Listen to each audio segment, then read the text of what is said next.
Hello friends, स्वागत है आपका मानस खंड कोचिंग सेंटर में। तो दोस्तों, आज ये उत्तराखंड इतिहास की हमारी सेकंड क्लास होने जा रही है।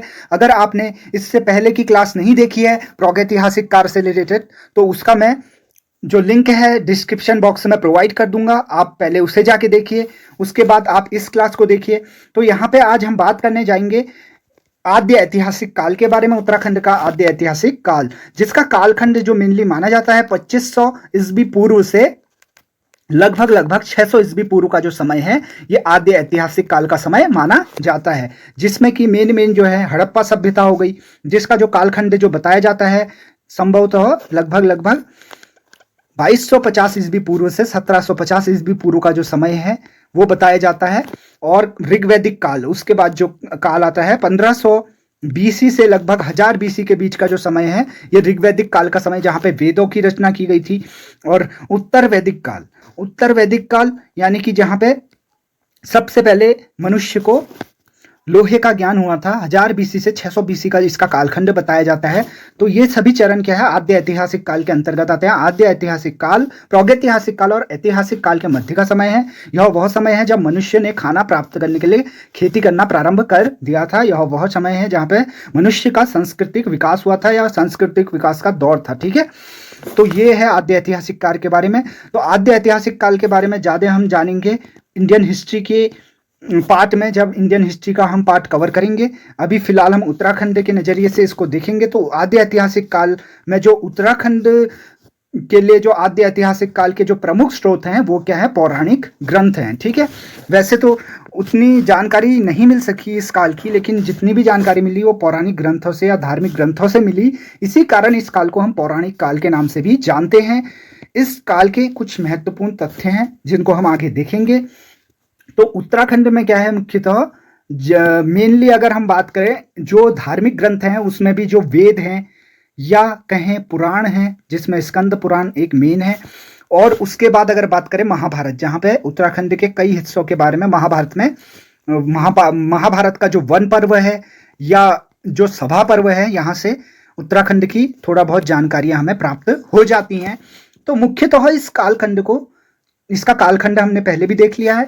तो 2500 ईस्वी पूर्व से 600 ईस्वी पूर्व का। ठीक है, कभी कभी पूछ लेता है कि जो हमारा हड़प्पा सभ्यता है यह कौन से कालखंड में आता है, तो ये क्या है, आद्य ऐतिहासिक काल का एक समय है। ठीक है, इस युग के लोगों को लौह, तो हमने पहली बात कर ली लोहा, तांबे का तो पहले ही ज्ञान हो गया था। तो तांबा सबसे पहली धातु थी जिसका मनुष्य को ज्ञान हुआ था। लोहे का ज्ञान थोड़ा देर में लगभग उत्तर वैदिक काल का जो समय है 1000 बीसी से लगभग 600 बीसी का जो समय था, यहाँ पे लोहे का ज्ञान भी मनुष्य को हो गया था। ठीक है, कृषि पशुपालन जैसी और ग्रामीण नगरीय सभ्यता, जिसका एक नगरीय सभ्यता का सबसे बड़ा उदाहरण है हड़प्पा सभ्यता, से परिचित साक्ष्य मिले हैं उत्तराखंड का।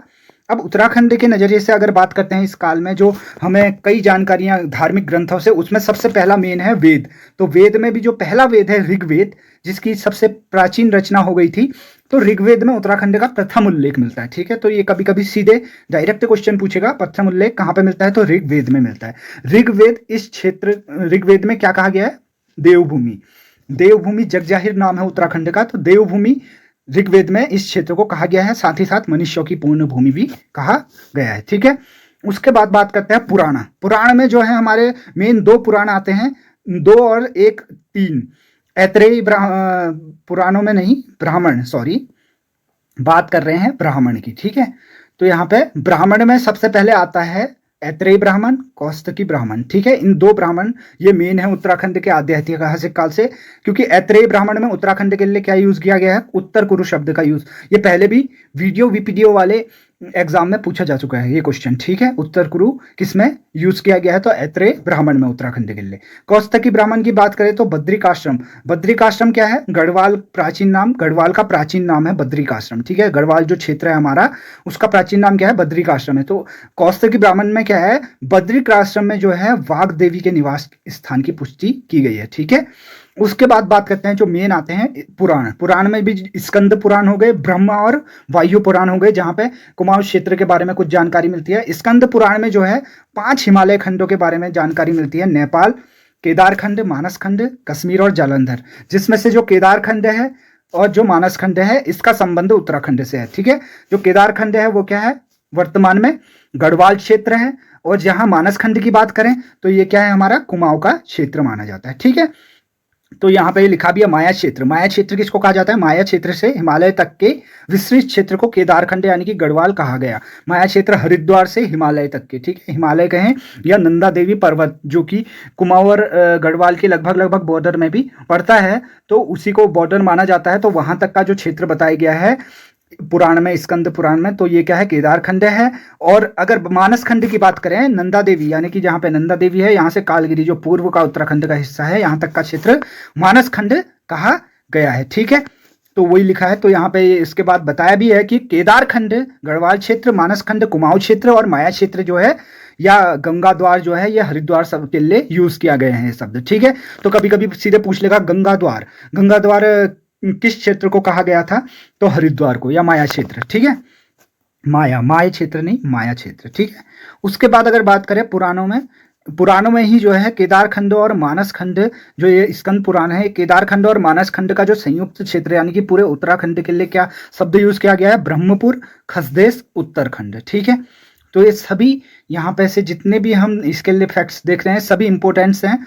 ठीक है, और उसके बाद अगर हम बात करते हैं बौद्ध साहित्य, एक बौद्ध साहित्य जितने भी हमारे जो पाली भाषा में मिलते हैं अधिकतर, तो बौद्ध साहित्यों में भी जो है हिमवंत, उत्तराखंड के लिए किस शब्द का?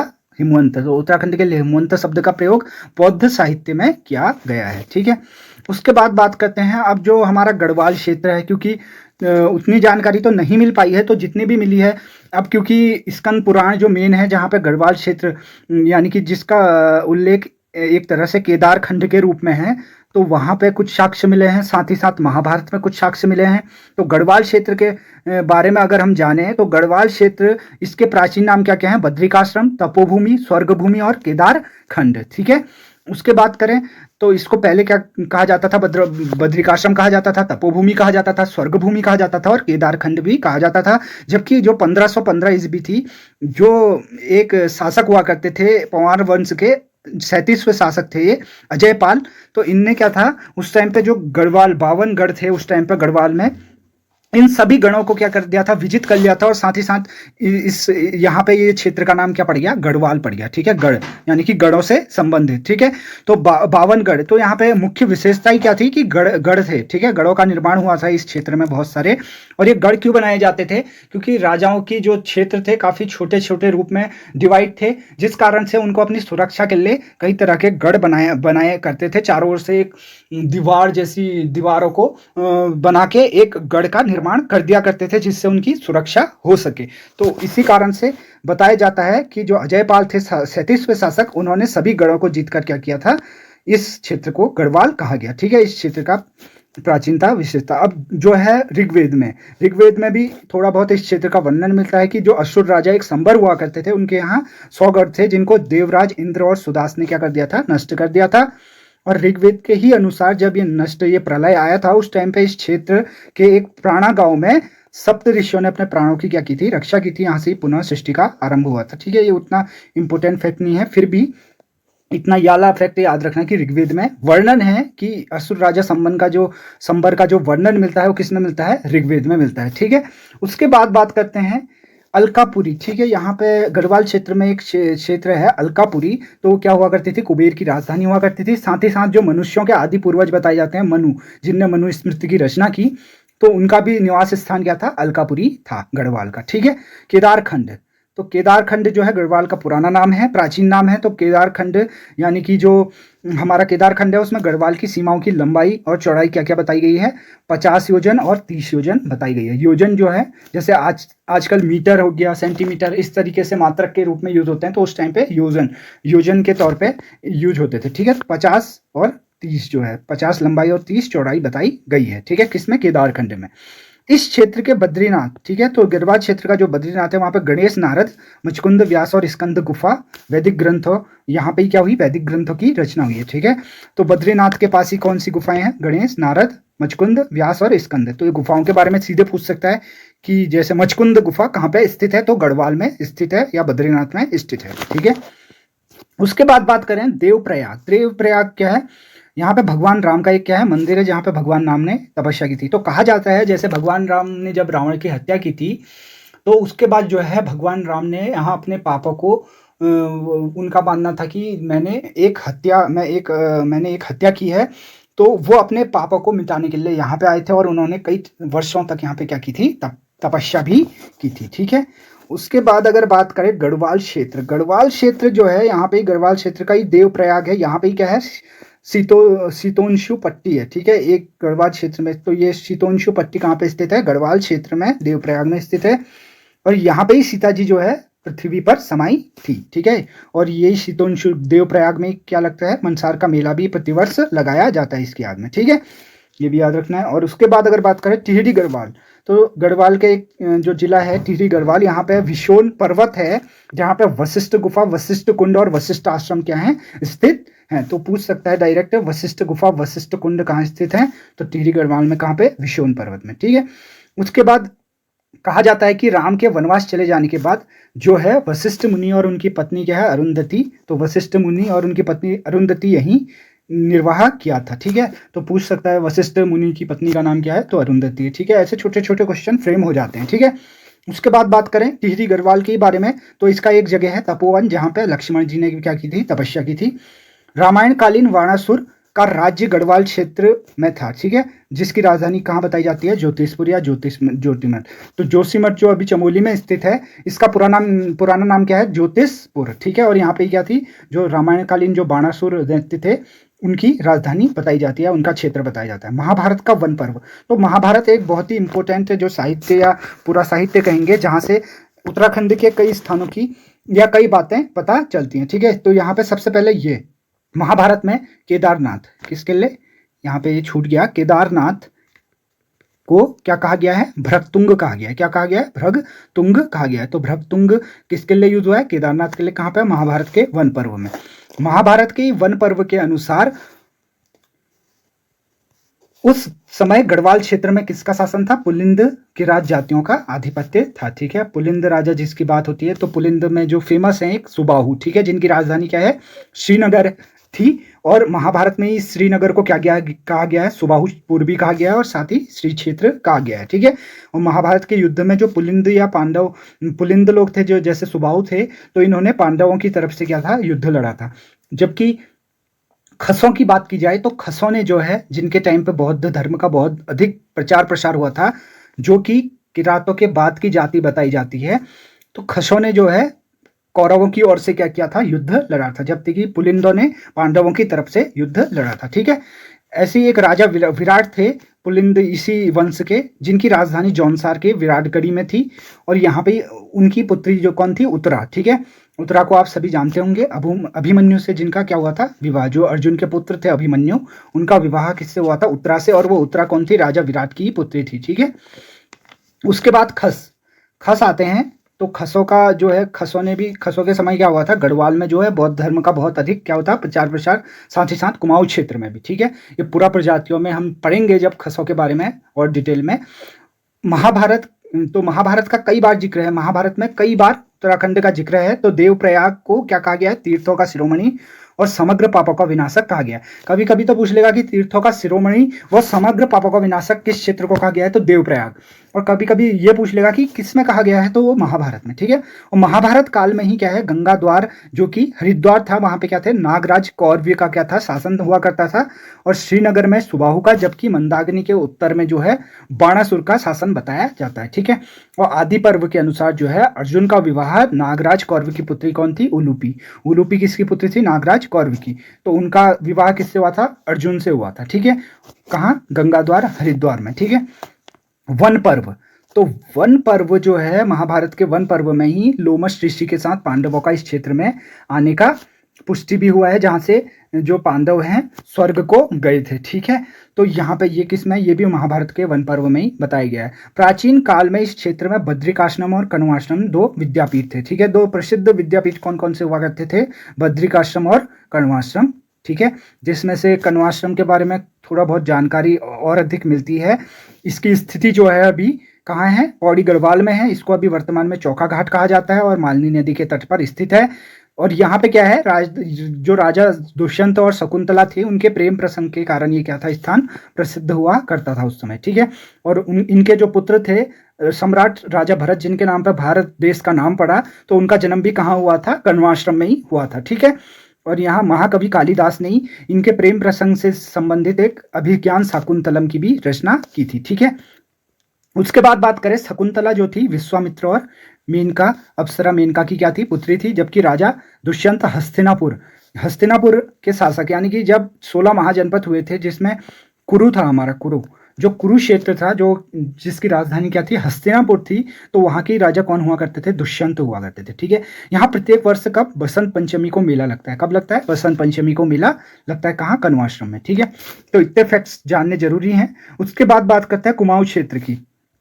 तो कई साहित्यों में और पौराणिक कथाओं में भी कुमाऊं का क्या है, उल्लेख मिलता है। तो पौराणिक कथाओं के, अब कुमाऊं शब्द ये कहाँ से निकल के आया, तो पौराणिक कथाओं के अनुसार जो कांतेश्वर पर्वत है, कहाँ पे है, चंपावत में स्थित है। यहाँ पे विष्णु भगवान ने क्या लिया था, कुरमा यानी कि कच्छपा अवतार, यानी कि एक कछुए का अवतार लिया था। तो कांतेश्वर पर्वत के नाम पर मानस खंड के इस क्षेत्र को क्या कहा गया, कुर्मांचल, ठीक है। कुर्मांचल यानी कि कुर्म यानी कि जो कछुआ, तो इसके ही कारण क्या पड़ गया, कुर्मांचल क्या है, एक संस्कृत नाम है। उसके बाद ये आगे चल के प्राकृत, अब जैसे जैसे भाषाओं का विकास हुआ तो उसके बाद आगे आई प्राकृत में इसको क्या कहा गया, कुमू कहा गया। ऐसे ही फिर जब आगे हिंदी का विकास हुआ तो इस क्षेत्र को क्या कहा गया हिंदी में, कुमाऊं। तो कुमाऊं क्या है, एक हिंदी शब्द है।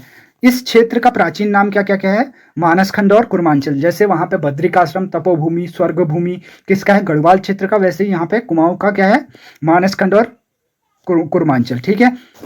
पुराणों में बात करें तो ब्रह्म पुराण और वायु पुराण, ठीक है। जैसे स्कंद पुराण हो गया, ब्रह्म पुराण हो गया, वायु पुराण, इनके अनुसार तो यहाँ पे ब्रह्म पुराण मेन है और वायु पुराण मेन है, जिसमें कुमाऊं क्षेत्र में जो है इतनी सारी, जो किरात हो गया, गंधर्व हो गया, किन्नर, यक्ष और नाग जातियों का वास बताया गया है, ठीक है। जिसमें से इनकी पुष्टि भी कई स्थानों से होती है कुमाऊं में। जैसे बात करें यक्षों की, तो यह जो अल्मोड़ा में जाखन देवी मंदिर है, वहां से यक्षों के निवास की पुष्टि होती है। तो किरातों की पुष्टि तो कई स्थानों से, जैसे महाभारत के वन पर्व से ही इसकी पुष्टि हो जाती है, ठीक है। उसके बाद नाग के बहुत सारे यहाँ पे उत्तराखंड में मंदिर है नाग देवता के, जैसे बीनाग, बेरीनाग, पिंगल नाग, काली नाग। तो ये नाग जातियों की क्या करती है, पुष्टि करती है, ठीक है। ऐसे ही खस है, तो गंधर्व है, किन्नर है। तो यहाँ पे लिखा भी है जाखन देवी का मंदिर अल्मोड़ा में, यह मंदिर जो है यक्षों के निवास की पुष्टि करता है। और ये जितने भी नाग मंदिर हैं, उसके बाद यहाँ पे देखिए अगला जो है हमारा, तो नाग मंदिर क्या है, यहाँ पे नाग जाति के निवास की पुष्टि करते हैं। नाग मंदिरों में सबसे फेमस क्या है, बेरीनाग, जो कि कहाँ पे है, पिथौरागढ़ में स्थित है, ठीक है। उसके बाद बात करें मानस खंड के अनुसार, यानी कि जो जिसका उल्लेख जो है स्कंद पुराण में मिलता है, उसी का एक जो भाग है मानस खंड, उसके अनुसार जो है जागेश्वर जो धाम है हमारा अल्मोड़ा में, वहां पे शिव जी ने क्या की थी, तपस्या की थी। और कार्तिकेय का जन्म भी कहाँ पे हुआ था, मानस यहीं पर ही हुआ था, ठीक है, जागेश्वर धाम में। उसके बाद बात करें महाभारत के अनुसार जो है ऋषि धौम्य जो है सम्राट युधिष्ठिर को भारत के तीर्थ केंद्रों के बारे में बताते हैं, ठीक है। तो डायरेक्ट ये पूछ सकता है कि ऋषि धौम्य सम्राट युधिष्ठिर को भारत के केंद्रों के बारे में बताते हैं, तो यह कहाँ पे लिखा गया है, तो महाभारत में। कुमाऊं में बौद्ध धर्म का प्रचार प्रसार भी किसी के समय हुआ था, जैसे गढ़वाल में खसों के समय हुआ था, वैसे ही कुमाऊं में भी, ठीक है। किरात जाति जो है, इसके वंशज जो अभी वर्तमान में रहते हैं, कहाँ पे, अस्कोट और डीडीहाट में, जो कि पिथौरागढ़ में है, वहां पे रहा करते हैं, ठीक है। किरातों की भाषा जो है क्या है, मुंडा है, ठीक है। तो इतने फैक्ट्स यहाँ से कुमाऊं से याद रखने हैं। तो ये हमारा आज की क्लास सेकंड थी। अगर आपको ये क्लास पसंद आई है तो इसको शेयर कीजिए, सब्सक्राइब कीजिए और साथ ही साथ लाइक कीजिए और हमारे साथ जुड़े रहिए। इसके बाद हम और भी बहुत सारी उत्तराखंड के हिस्ट्री से रिलेटेड और भी उत्तराखंड की कई सारी क्लासें अदर टॉपिक से रिलेटेड लाने वाले हैं। तो हमारे साथ जुड़े रहिए। धन्यवाद। जय हिंद, जय भारत।